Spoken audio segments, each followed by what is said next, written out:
रूप भी बड़े सुंदर से दिखने को चाहिए, खुशबू भी हमेशा रोज सुगंधित होनी चाहिए, संगीत भी नयनाभिराम और कानों को प्रिय होना चाहिए, स्वाद भी जायकेदार होना चाहिए।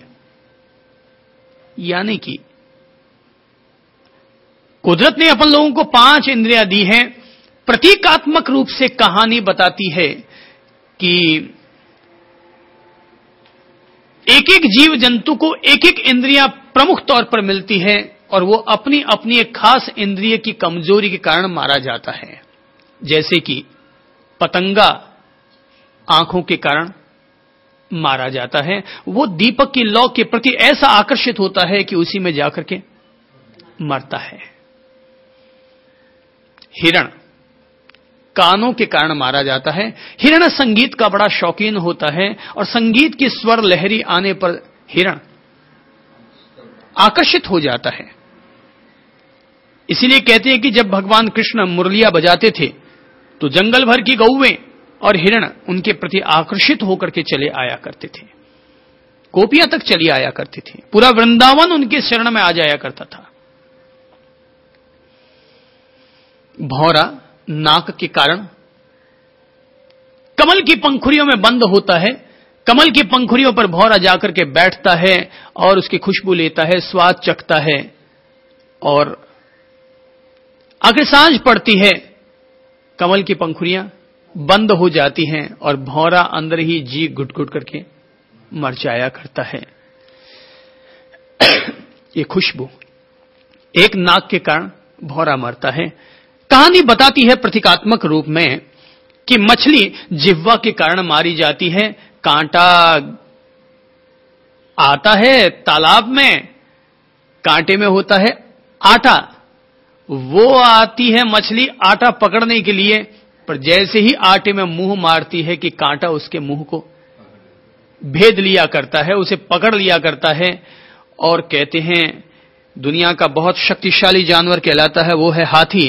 दुनिया में किसी भी हाथी को पकड़ना आसान काम नहीं है, तो जिन लोगों को पकड़ना होता है वे लोग एक खेल खेलते हैं और खेल ये खेलते हैं कि एक बड़ा गड्ढा बना देते हैं और उसके ऊपर कच्ची लकड़ियां, हरे पत्ते वगैरह डाल करके गड्ढा खोद देते हैं, अंदर उस पर कच्ची लकड़ियां रख देते हैं, ऊपर हरी घास हरे पत्ते बिछा देते हैं और उस हाथी को शराब पिलवा देते हैं। तो शराब पीने के बाद वो मदोन्मत्त हो जाता है, उसे अपना कुछ होश बोध नहीं रहता और तब उसे चाहिए हथिनी हथिनी हथिनी, हर हालत में हथिनी। वो चिंगाड़ने लगता है, तब वो हथिनी की आवाज करने लगते हैं। शिकारी लोग हथिनी की आवाज करने लगते हैं, वो उस आवाज से आकर्षित होता हुआ वहां जाता है और आखिर वो गड्ढे में गिरता है, पकड़ा जाता है, मारा जाता है।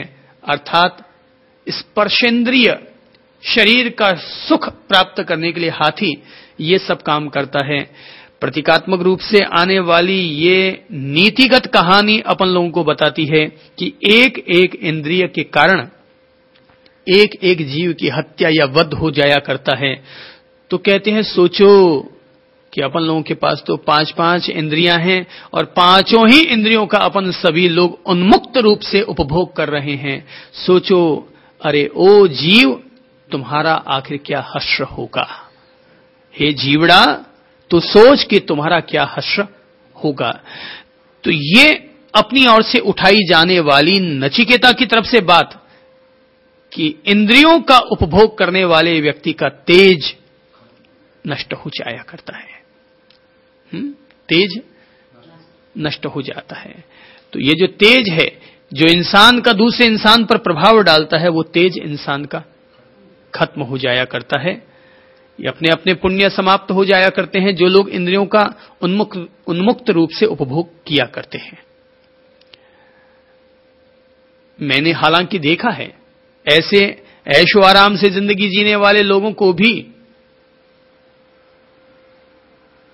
कि जिन्होंने अपनी जिंदगी पूरी ऐशो आराम के साथ जी मगर फिर भी उनके चेहरे पर अत्यंत तेजस्विता थी।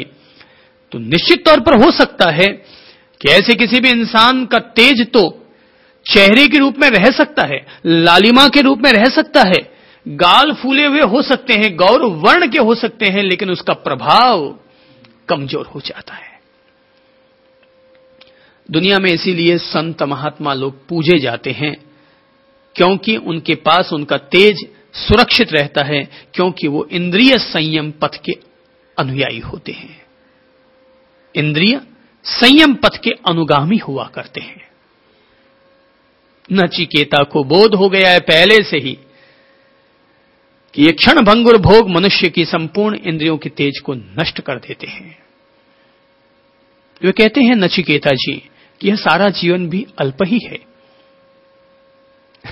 बोध हो गया होगा कि जीवन आखिर क्षण भंगुर है, जीवन आखिर अनित्य है, और कब किसकी हवा निकल पड़े कोई पता थोड़ी है। भले इंसान 7-7 पीढ़ियों की तमन्नाएं करता होगा, 7-7 पीढ़ियों की व्यवस्था के सपने देखता होगा, पर याद रखो दुनिया में भविष्य शक्तिमान नहीं होता, दुनिया में वर्तमान ही शक्तिमान हुआ करता है। आज हमारे वर्तमान में जीवन है, बस यही महत्वपूर्ण है। कल मृत्यु होगी या जीवन होगा, इसकी भविष्यवाणी नहीं की जा सकती। तो जीवन तो अल्प है, जीवन तो कभी भी बिखर सकता है, जीवन कभी भी टूट सकता है। जैसे आसमान में दिखने वाला इंद्रधनुष कितने समय तक रहेगा, जैसे नदियां में बहती हुई कागज की नौका कितनी देर तक रहेगी, जैसे कमल की पंखुड़ियों पर गिरी हुई ओस की बूंद कितनी देर रहेगी, कि जैसे सागर में उठने वाली लहर कितनी देर टिकेगी। जीवन अनित्य है।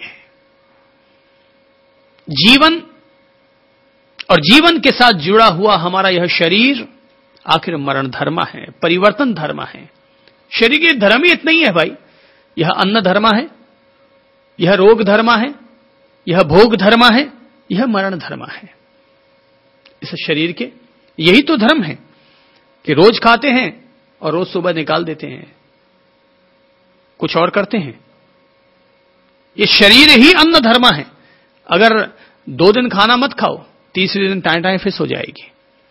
ये तो ठीक है, आप लोग वर्षित तप कर रहे हैं इतने लोग, अच्छी बात है ये, लेकिन बाकी तो हर इंसान का शरीर अन्न धर्म ही है। और भले ही कोई व्यक्ति कितनी भी तपस्या क्यों ना कर ले, पर आखिर तो अन्न चाहिए ही चाहिए। ये शरीर हमारा अन्न धर्म है। और तय है कि जब किसी इंसान में एक गुण धर्म पैदा हो रहा है, तो मानकर चलिएगा कि उसमें और भी उससे जुड़े हुए 2 गुण धर्म और पैदा हो रहे होंगे। क्योंकि जब भी हम किसी भी चीज का उपभोग करते हैं, तो हर चीज के प्लस और माइनस दोनों ही आया करते हैं। देखो भाई, अगर कोई व्यक्ति बादाम खाएगा, काजू किशमिश खाएगा, तो अपन कहेंगे कि भाई बादाम खाओगे तो बादाम खाने से दिमाग की ऊर्जा बढ़ेगी, दिमाग की शक्ति बढ़ेगी। लेकिन सावधान, बादाम को खाने से दिमाग की शक्ति तो बढ़ेगी, पर शरीर में उष्णता भी जगेगी। जिन लोगों को लगता है कि उनके शरीर की प्रकृति उष्णता प्रधान है, उन लोगों को मेवे से बचना चाहिए। जो लोग गृहस्थी में बैठे हैं, कि जो लोग अपना जीवन दांपत्य जीवन जीते हैं, उनमें तो अगर उष्णता जग भी गई तो उनके पास अपनी उष्णता के रेचन के लिए साधन है। पर बाकी जो लोग इससे निवृत्त होने का प्रयत्न करते हैं, इस प्रयत्न में लगे हुए हैं, उन लोगों को ज्यादा गरिष्ठ चीजों का उपभोग नहीं करना चाहिए। मेवे का उपयोग करने में बचना चाहिए। अगर मेवे का उपयोग करना ही है तो पहले उसको 12 घंटा भिगो दो, ताकि उसकी तासीर ठंडी हो जाए। अगर हम काजू खाएंगे, काजू की कतलियां खाएंगे, बादाम की कतलियां खाएंगे, तो क्या होगा? शरीर में उष्णता जगेगी। ये सब तो राजसिक भोग हो गए। पर अगर हमें लगता है खाने की फिर भी इच्छा है, जरूर खाओ, मैं ये नहीं कहता कि मत खाओ, पर तभी मेवे का उपयोग करो जब उसको पहले हमने 12 घंटे ठंडे पानी में भिगो दिया है, ताकि उसकी उष्णता प्रधान प्रकृति शांत हो जाए। ज्यादा घी तेल मत लो, क्योंकि ज्यादा घी तेल लेने से हमारे शरीर में चिकनाहट बढ़ेगी और वो चिकनाहट हमारे शरीर के लिए घातक हो जाएगी। ज्यादा तली फली चीजें मत लो, क्योंकि वो भी शरीर को उष्णता देने वाले तत्व होते हैं। ज्यादा तेज मिर्च मसाले मत खाओ, ज्यादा तेज मिर्ची खाओगे तो शरीर में भी उष्णता जगेगी। ये मिर्च मसाले क्या है? ये उष्णता प्रधान तत्व है। भाई तेज मिर्ची खा लेंगे तो पहले अपन देखेंगे, बोले एसिडिटी की बीमारी हो गई, छाती जलने लग गई, गला जलने लग गया, पेट में गैस पैदा हो गई। ये सब किस वजह से? वजह है हमने उष्णता प्रधान तत्व उपयोग कर लिए। तो फिर लोग डॉक्टर के पास जाते हैं तो पता है डॉक्टर क्या सलाह देता है? डॉक्टर पहली सलाह देता है, आप कृपा करके ये 4 गोली ले लीजिएगा और गोली के साथ में ध्यान रखिएगा कल से आप छाछ पीजिए। तो छाछ पिएंगे तो क्या होगा? छाछ पिएंगे तो शरीर को ठंडक पहुंचेगी। छाछ पिएंगे 2 गिलास, बोले पानी पियो ज्यादा, तो पानी पिएंगे ज्यादा तो पेशाब निकलेगा ज्यादा, तो ज्यादा पेशाब निकलेगा तो शरीर की उष्णता छट जाएगी, बाहर निकल जाएगी। तो ये सब तरीके हैं, बगैर दवा लिए भी आप ठीक हो सकते हैं। तो पहले खाओ और फिर अपने शरीर में उष्णता बढ़ाओ। इससे पहले जरूरी है कि व्यक्ति खुद ही अपने शरीर को तौल ले कि मेरे शरीर की प्रकृति कैसी है।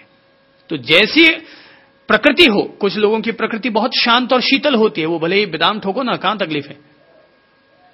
ये तो अपनी अपनी प्रकृति होती है। देखिए दुनिया में कुछ लोग ऐसे होते हैं जिनको गुस्सा बिल्कुल भी नहीं आता, लेकिन कुछ लोग ऐसे होते हैं जिनको छोटी सी बात कह दो और बस वो भड़क उठते हैं। तो अब ये तो दोनों लोग अपनी अपनी प्रकृति को समझकर अपना व्यवहार करेंगे ना। हो सकता है किसी व्यक्ति की प्रकृति क्रोध मूलक ज्यादा है और किसी व्यक्ति की प्रकृति भोग मूलक ज्यादा है।